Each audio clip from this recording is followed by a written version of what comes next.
هي الدنيا فلا تركن إليها ولا تجعل لها في القلب قدرا ومد يديك للرحمن دوما فربك لن يرد يديك صفرا.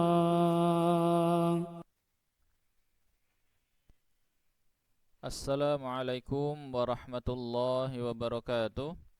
Alhamdulillah wassalatu wassalamu ala rasulillah thumma amma ba'd. Sahabat Al-Quran rahimakumullah, dimanapun anda berada, berjumpa kembali bersama kami di IKT Islamic Channel, channel kaum awam. Masih di kursus Tajwid Dasar Sadida, belajar tepat membaca Al-Quran. Masih melanjutkan pembahasan tentang sifatun laha lidun atau sifatun mutadaddah, sifat wajib yang mempunyai lawan atau kebalikan. Masuk pada pembahasan pasangan sifat yang kedua, yaitu sifat huruf lazimah yang berdasarkan mengalir tidaknya suara pada makhrajnya. Dari kriteria tersebut muncullah 3 sifat. Yang pertama adalah asyiddah, yang kedua ar-rakhawah sebagai lawannya, dan di antara kedua sifat tersebut ada sifat at-tawassut atau al-bainiyah. Kemudian kita lanjut pada pengertian dari ketiga sifat tadi. Dimulai dari pengertian asyiddah. Asyiddah ya, ini bukan asyaddah. Jadi shinnya berfathah, bukan di kasrah, apalagi di dhammah. Kalau di fathah nanti yang terjadi adalah beda arti. Kalau di dhammah asyuddah begitu, maka setahu kami itu tidak ada maknanya. Baiklah. Asyiddah secara bahasa berasal dari kata syadda yashuddu syiddatan, yang artinya adalah qawiyya wa matuna, kuat dan kokoh. Dalam praktek bahasa Indonesia, kata ini sering diartikan dengan kekuatan, ya, keperkasaan, ya, kebengisan, atau syiddah bima'na al-amru yas'ubu tahammuluhu. Jadi asyiddah ini juga sering diartikan dengan sesuatu yang sulit untuk ditahan. Ya, kalau kita terjemah dalam bahasa Indonesia biasanya dikatakan kesempitan atau kesulitan, yaitu asyiddah. Syiddah itu sifatnya, sedangkan syadid itu orang atau sesuatu yang mempunyai sifat syiddah. Untuk lebih lanjut bisa Anda telaah sendiri ya untuk arti bahasa ini, yakni di Al-Mu'jam Al-Wasit halaman 501. Bisa juga di Kamus Al-Asri atau Kamus Kontemporer Krapyak itu halaman 1123. Sedangkan secara istilah, sifat asyiddah ini dimaknai sebagai tertahannya aliran suara secara sempurna. Kapan itu terjadi? Yakni ketika mengucapkan huruf-huruf syiddah. Kalau ditanya kenapa kok bisa demikian, maka itu adalah sebagai dampak dari makhraj yang tertutup ini. Itu kami ulang, syiddah secara istilah adalah tertahannya aliran suara ketika mengucapkan huruf yang syadid, ya, atau huruf yang mempunyai sifat syiddah sebagai dampak dari tertutupnya makhraj. Itu pengertian asyiddah. Selanjutnya lawan dari asyiddah adalah ar-rakhawah. Ar-rakhawah ini dari segi bahasa artinya adalah kelembutan atau kelembean. Ya, jadi memang ya betul-betul kebalikan dari asyiddah. Sedangkan secara istilah itu biasa diartikan sebagai mengalirnya suara secara penuh ketika mengucapkan huruf-huruf rikhwah. Dan ini bisa juga dibaca dengan rukhwah atau rokhwah, tetapi yang paling fasih adalah rikhwah. Jadi rikhwah itu adalah huruf yang mempunyai sifat rokhwah, sehingga rokhwah itu adalah sifatnya, rikhwah itu adalah huruf-hurufnya begitu. Kenapa kok suara itu mengalir penuh secara sempurna? Karena ketika mengucap huruf-huruf rokhwah ini, itu makhraj memang terbuka. Itu tadi pengertian dari sifat ar-rakhawah. Kemudian kita lanjut ke sifat yang ketiga, yakni sifat at-tawassut atau bainiyah. Ya, secara bahasa bainiyah itu diambil dari kata baina yang artinya adalah di antara. Sedangkan at-tawassut itu maknanya adalah kondisi pertengahan. Jadi ini memang kondisi atau sifat ya di antara sifat asyiddah ya, dan ar-rakhawah. Sehingga secara istilah pun ya ini akhirnya diartikan dengan kurang lebih seperti ini. Di sifat at-tawassut adalah sifat di mana ketika mengucap huruf itu, huruf-huruf tawassut tentunya atau bainiyah, sebagian aliran suaranya terhambat ya di makhrajnya. Sekali lagi, sifat at-tawassut adalah mengucap suatu huruf, yakni huruf rikhwah, dalam kondisi sebagian aliran suaranya terhambat ya di makhraj. Itu pengertian dari ketiga sifat tersebut ya kurang lebih. Baiklah sahabat Al-Quran rahimakumullah, masuk ke pembahasan huruf-huruf dari ketiga sifat tadi. Jadi yang pertama, sifat syiddah itu mempunyai 8 buah huruf yang tergabung dalam ungkapan ajidu qatim bakat. Dalam kalimat biasa ditulis seperti itu ya, ajidu qatim bakat. Sedangkan di nadhamannya nanti akan kita lihat tulisannya adalah dan pengucapannya juga ajid qatim bakat. Jadi bedanya adalah di sini ya. Nah, jadi di nadhamannya nanti akan kita dapati dalnya itu bersukun. Itulah huruf syadidah, yaitu huruf-huruf yang mempunyai sifat asyiddah begitu. Huruf tersebut ketika diucapkan ya sebagaimana pengertiannya tadi, aliran suaranya itu tertahan ya, tertahan terlebih dahulu sebelum keluar begitu sesuai dengan tanda bacanya. Sehingga apa? Suara tadi memang betul-betul tertahan secara sempurna. Maka di sini kalau kita baca satu-satu, ya ini mulai dari hamzahnya, jadi a begitu.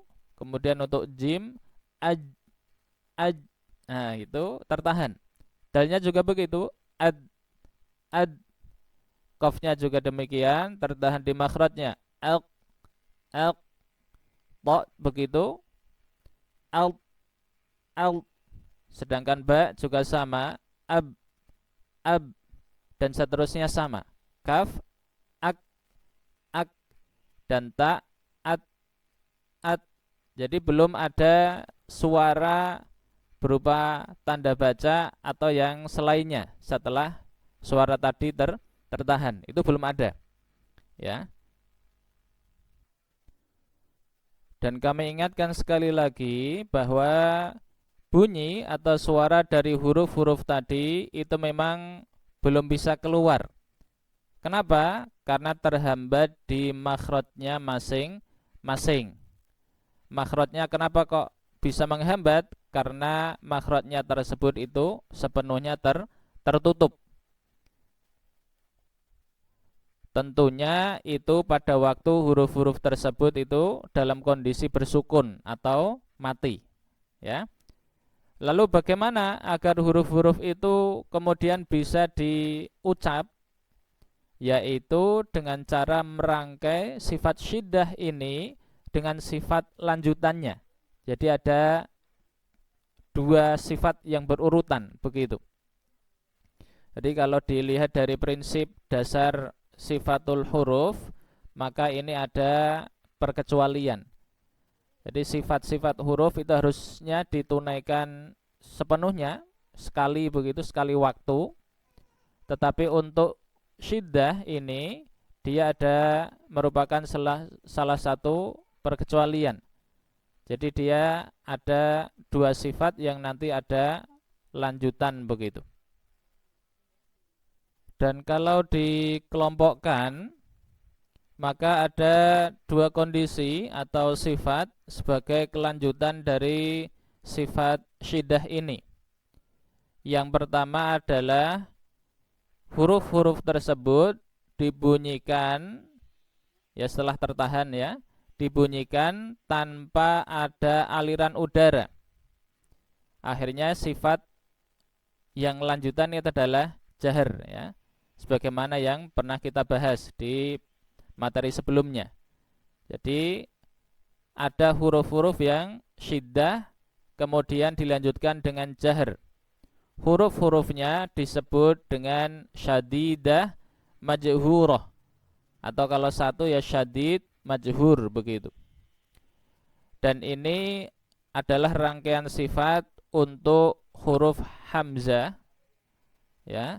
Ini hamzah ya, bukan hamzah, mohon maaf. Hamzah ini dan jid qatim ba. Ya, jid qatim ba dan hamzah. Jadi itu nanti rangkaiannya adalah syiddah kemudian jahar. Sedangkan sifat lanjutan yang kedua adalah ketika suara dari huruf-huruf tadi itu keluar, itu diiringi dengan udara yang mengalir atau memancar. Nah, kalau kita tilik kepada materi yang sebelumnya, maka kita sudah paham bahwa bunyi huruf ketika dia itu ada dialiri dengan angin atau udara, diiringi dengan udara, maka itu adalah sifat hamas. Sehingga rangkaian dua huruf ini adalah syiddah kemudian dilanjutkan dengan hamas. Huruf-hurufnya disebut dengan syadidah mahmusah atau syadid mahmus kalau cuman satu. Dan rangkaian dua sifat ini adalah untuk dua huruf saja, yakni huruf kaf dan huruf ta. Itulah huruf-huruf untuk sifat asyiddah. Nanti insyaallah akan kita cek ya di contoh pengucapan hurufnya bidznillahi ta'ala. Mudah-mudahan bisa lebih masuk ke dalam benak kita begitu. Baiklah sahabat Al-Quran rahimakumullah. Sekarang kita lanjut ke huruf-huruf dari sifat al-bainiyah, ya sesuai dengan bait yang disebutkan dalam Al-Muqaddimah Al-Jazariyah. Jadi sifat al-bainiyah atau at-tawassut ini memiliki 5 huruf yang tergabung atau tersusun dalam ungkapan lin Umar. Lam, nun, ain, mim, dan ra. Nah, ketika mengucap huruf-huruf ini, maka sebagian aliran suaranya itu terhambat di makhrajnya. Dan nanti insya Allah juga akan kita cek. Ya, segitu dulu ya. Nah, sekarang kita lihat huruf-huruf dari sifat rakhawah. Karena ini merupakan sifat yang ketiga atau yang terakhir dari sifat dengan kriteria mengalir tidaknya suara, maka huruf-hurufnya tentu adalah semua huruf hijaiyah yang belum disebutkan pada sifat asyiddah dan al-bainiyah. Asyiddah tadi ada 8, ajid, qatim, bakat. Kemudian al-bainiyah ada 5, lin Umar. Kalau dijumlah 8 ditambah 5 jadinya adalah 13.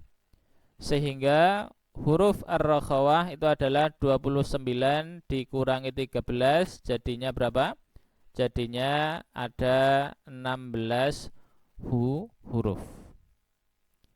Ya, sedangkan dari cara pengucapannya ini sudah disampaikan ya. Suara mengalir melalui makhraj sepenuhnya. Jadi tidak terhambat begitu. Jadi mengalir begitu saja. Sebagai contoh awal ya supaya menambah gambaran dalam benak kita adalah umpamanya huruf zai atau zi ya.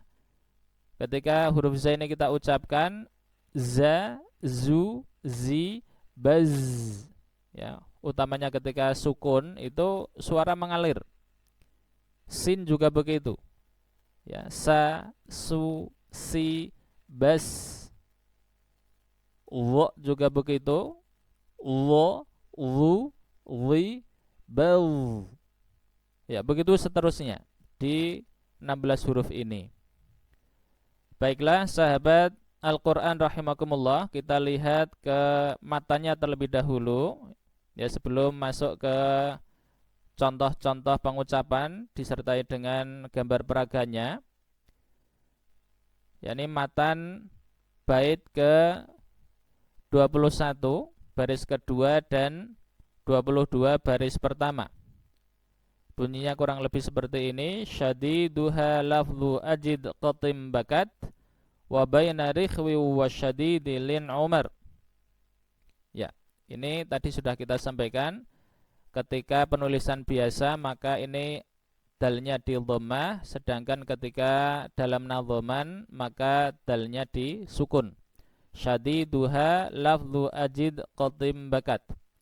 Sedangkan huruf-huruf syadid ya dari huruf-huruf hijaiyah begitu adalah yang tergabung dalam lafal atau ungkapan ajid, qatim, bakat. Dan ini sudah diurutkan sedemikian rupa ya, sesuai dengan apa yang kita bahas dalam 2 rangkaian sifat dalam pengucapan huruf-huruf ini. Yakni ada syiddah ya, kemudian dilanjutkan dengan jahar, dan yang kedua adalah syiddah dilanjutkan dengan hamas ya. Yang ini syadidah majhura, ajid qatim ba, sedangkan kat ini adalah huruf untuk sifat syiddah dilanjutkan dengan hamas, sehingga hurufnya disebut dengan syadidah mahmusah. Itu sedangkan baris pertama dari bait ke-22 ini membicarakan tentang sifat at-tawassul. Wa baina rikhwi wa syadidi lin Umar. Dan di antara sifat rikhwa atau huruf-huruf rikhwa wasyadid dan huruf-huruf yang mempunyai sifat syiddah itu ada ungkapan lin Umar. Lah inilah isyarat untuk sifat al-bainiyah atau at-tawassut.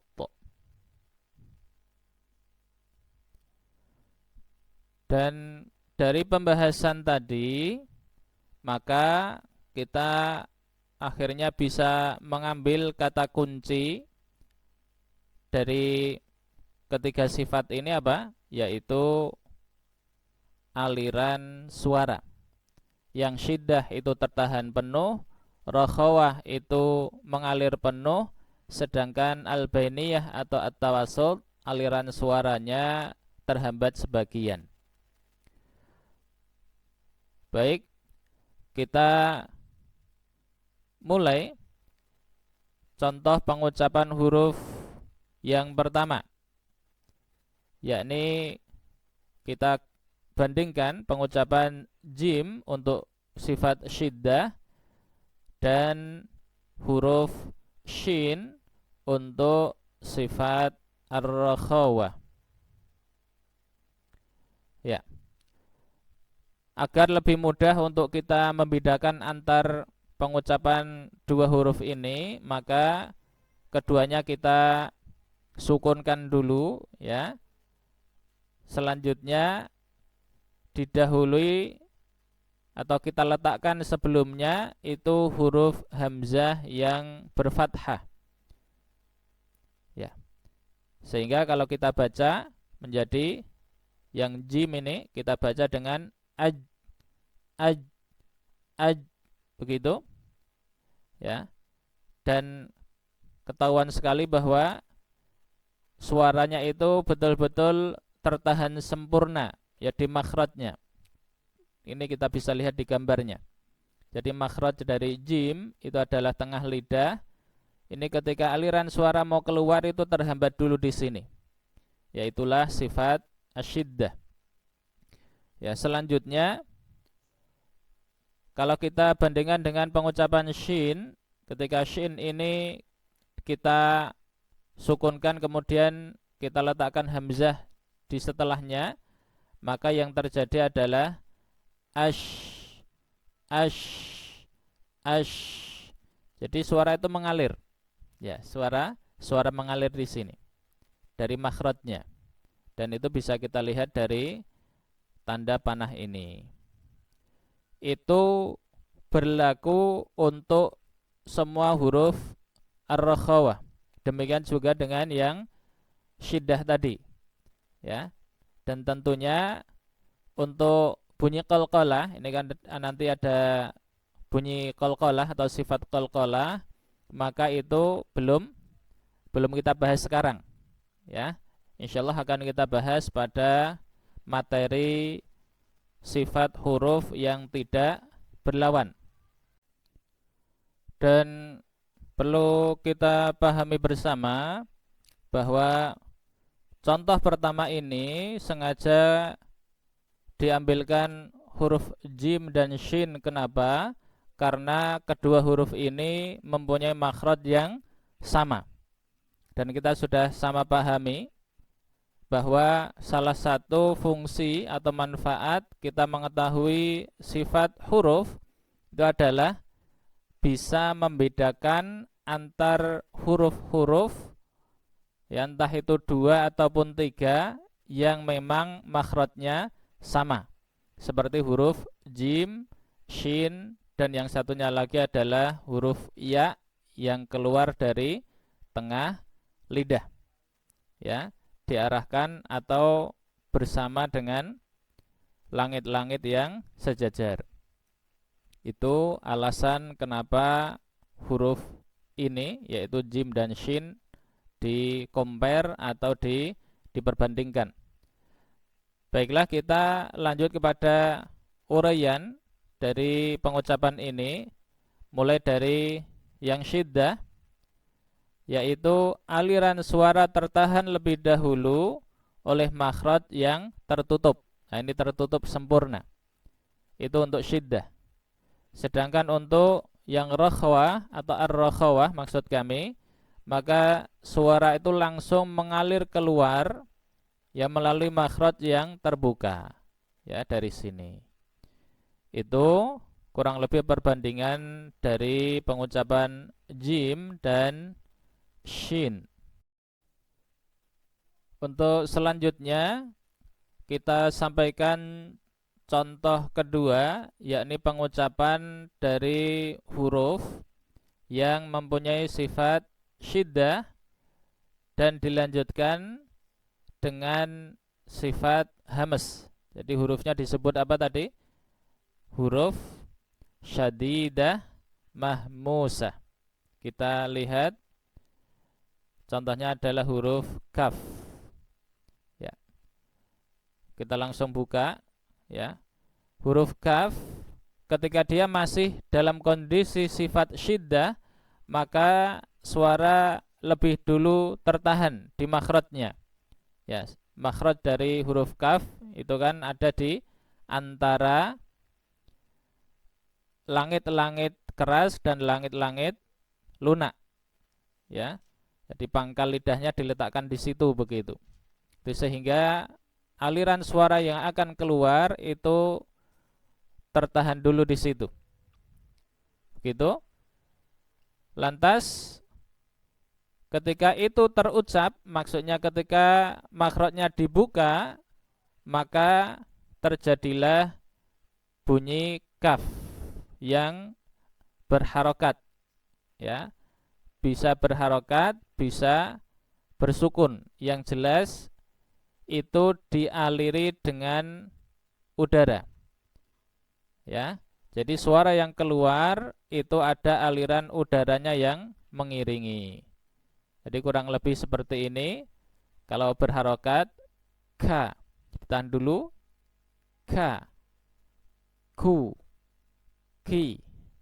Dan itu akan lebih jelas ketika itu diberi sukun, ya seperti tadi. Ak, ak, ak, begitu. Jadi ketika di sini masih ak, ya, syiddah. Kemudian ketika hamas itu dibuka menjadi bunyi k, begitu. Ak, ak, begitu. Itu kurang lebih rangkaian ya sifat syiddah dan hamas pada huruf kaf. Selanjutnya kita lihat contoh huruf yang mempunyai sifat syiddah dan jahar, sehingga hurufnya disebut dengan syadid majhur. Ya, di contoh ketiga kita ngambil lagi huruf jim. Ya. Ya, persis seperti tadi tentunya. Jadi pertama, ketika dalam kondisi sifat syiddah, maka suara lebih dulu tertahan di makhrajnya. Aj, aj, begitu. Selanjutnya, pada saat makhraj ini dibuka, maka keluarlah suara itu tanpa diiringi dengan aliran udara. Itulah sifat jahar. Jadi setelah syiddah, suara tertahan di makhraj, ya, dilanjutkan dengan apa? Suara keluar tanpa diiringi udara nafas, karena jim itu mempunyai sifat jahar. Sehingga pengucapannya kurang lebih seperti ini. Ajja, ajju, ajji. Itu ketika jimnya berharokat. Tapi ketika nanti ternyata jimnya bersukun, maka nanti yang akan muncul adalah bunyi pantulan. Aj, aj. Lah begitu. Itulah sifat qalqalah yang insyaallah baru akan kita bahas pada bab sifat huruf lazimah yang tidak berlawan, ya, sebagaimana yang pernah kami sampaikan sebelumnya. Sahabat Al-Quran rahimakumullah, contoh pertama, kedua, dan ketiga itu adalah untuk sifat syiddah dan rakhawah. Nah, sekarang kita lanjut ke contoh berikutnya, yaitu pengucapan huruf al-bainiyah. Dan perlu kami sampaikan ulang bahwa sifat al-bainiyah ini merupakan sifat antara sifat asyiddah dan ar-rakhawah. Maka ketika kita mengucap huruf-hurufnya, itu otomatis suara itu sebagian tertahan dan sebagian mengalir keluar. Begitu kurang lebih. Nah, untuk huruf lam ini mari kita langsung lihat kepada gambar peragannya. Ketika kita mengucap huruf lam, maka apa yang terjadi? Yang terjadi adalah aliran suara itu ya tidak bisa maksimal mengalir keluar. Kenapa? Sebab terhalang oleh makhrajnya, makhraj dari huruf lam.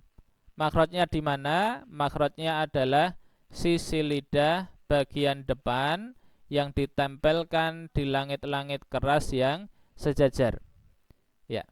Jadi ketika suara ini akan keluar, itu ternyata terhalang begitu sedikit ya, terhalang oleh makhraj dari huruf lam ini. Maka suaranya pun akhirnya seperti terhambat ya, kurang lebih seperti ini. Ketika kita matikan al rabbil alamin begitu ya, tapi suaranya tetap terdengar ya ketika diucap begitu. Itu kurang lebih untuk huruf lam. Lanjut ke huruf ra. Ya. Kita lihat di gambarnya ini, yaitu aliran suara dari huruf ra ketika diucapkan atau ketika keluar dari makhrajnya itu memang setengah terhambat oleh makhrajnya tentunya.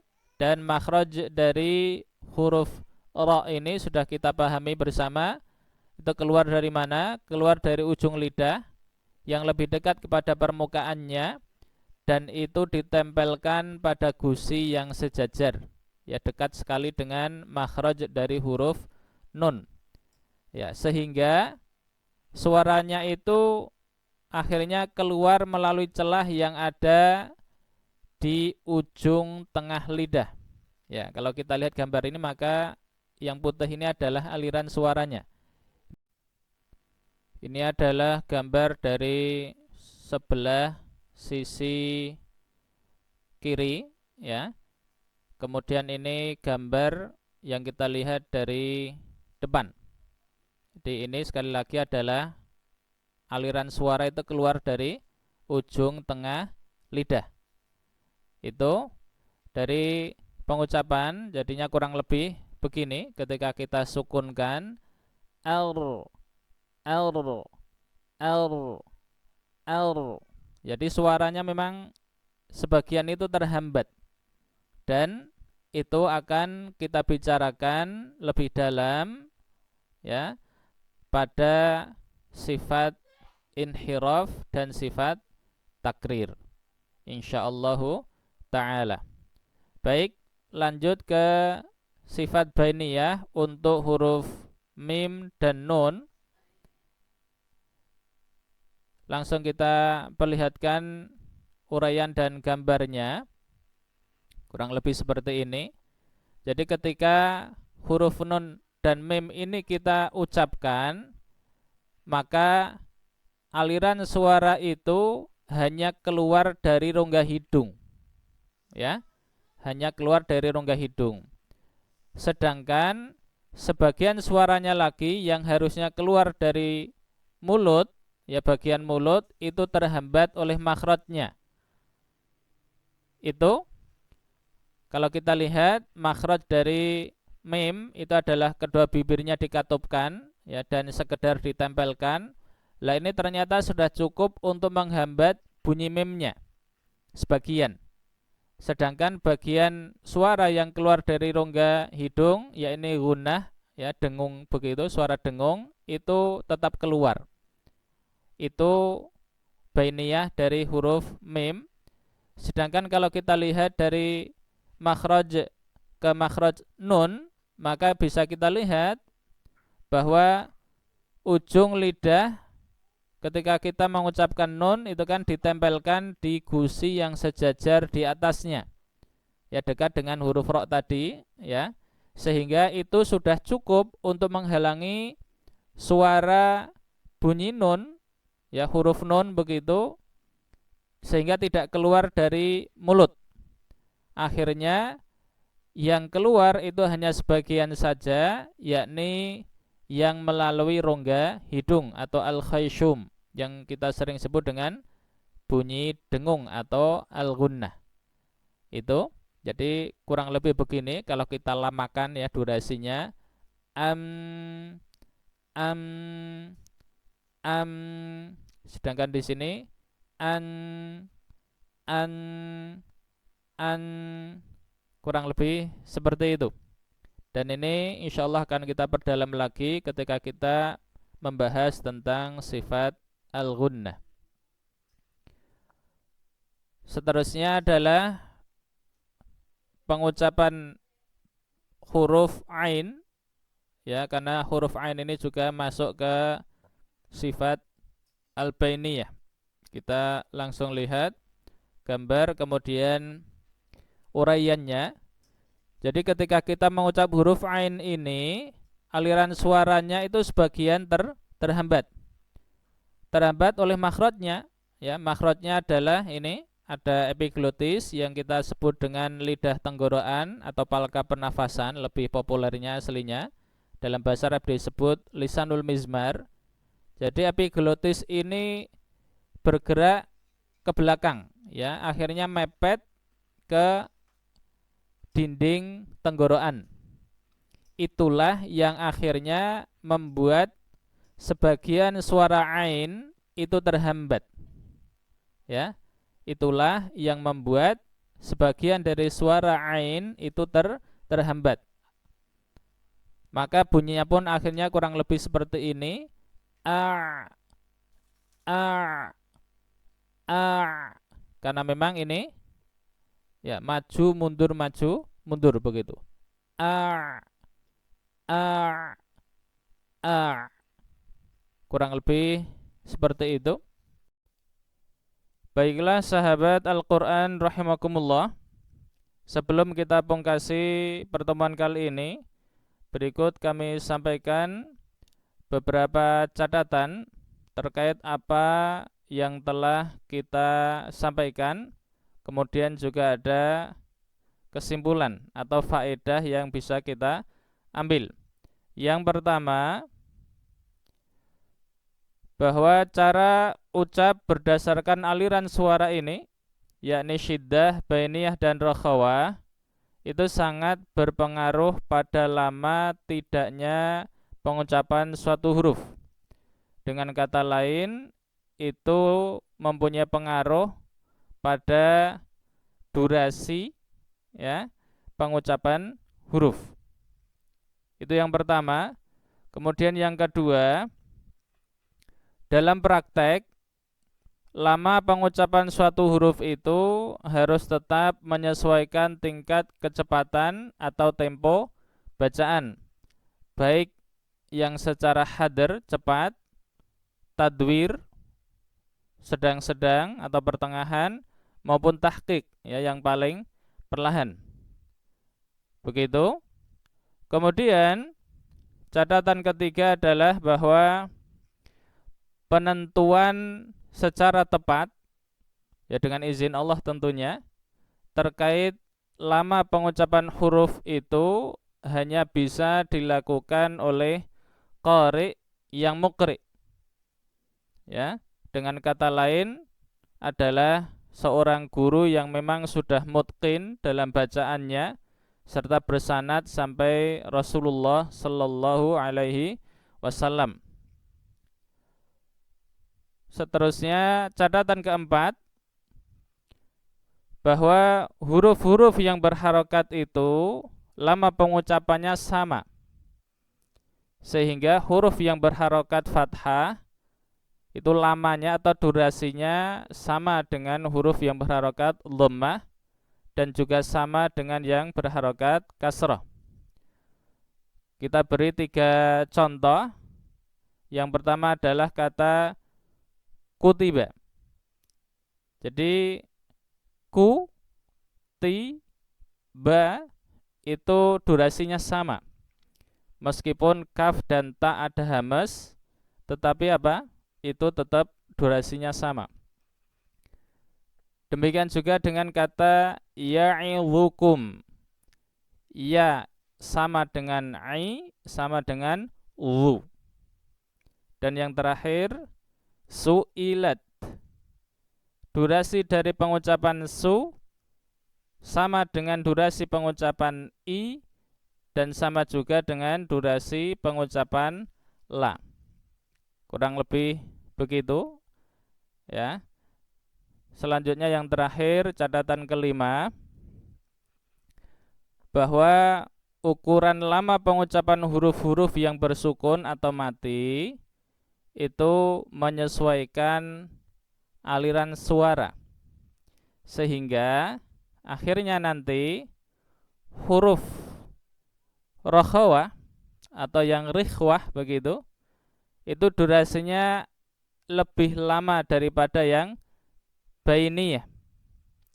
Sedangkan huruf-huruf yang bainiyah itu durasinya lebih lama daripada huruf-huruf yang mempunyai sifat syiddah atau huruf syadidah.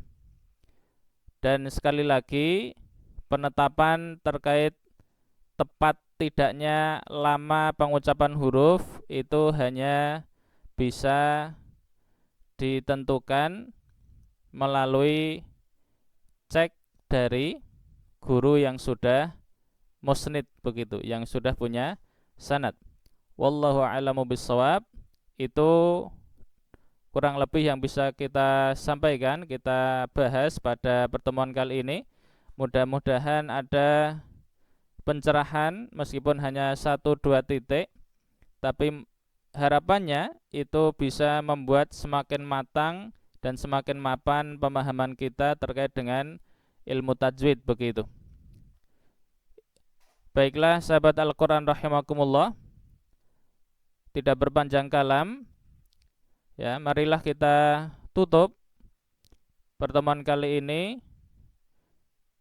Dan sebelumnya tentunya kami sampaikan juga jazakumullahu khairan katsiran bagi yang sudah subscribe ya, mohon masukannya begitu, dan mudah-mudahan channel ini semakin berkah. Kita tutup, subhanakallahumma bihamdik, asyhadu an la ilaha illa ant, astaghfiruka wa atubu ilaik. Allahumma iyyaka na'budu wa iyyaka nasta'in, fahdina siratakal mustaqim. Assalamualaikum warahmatullahi wabarakatuh.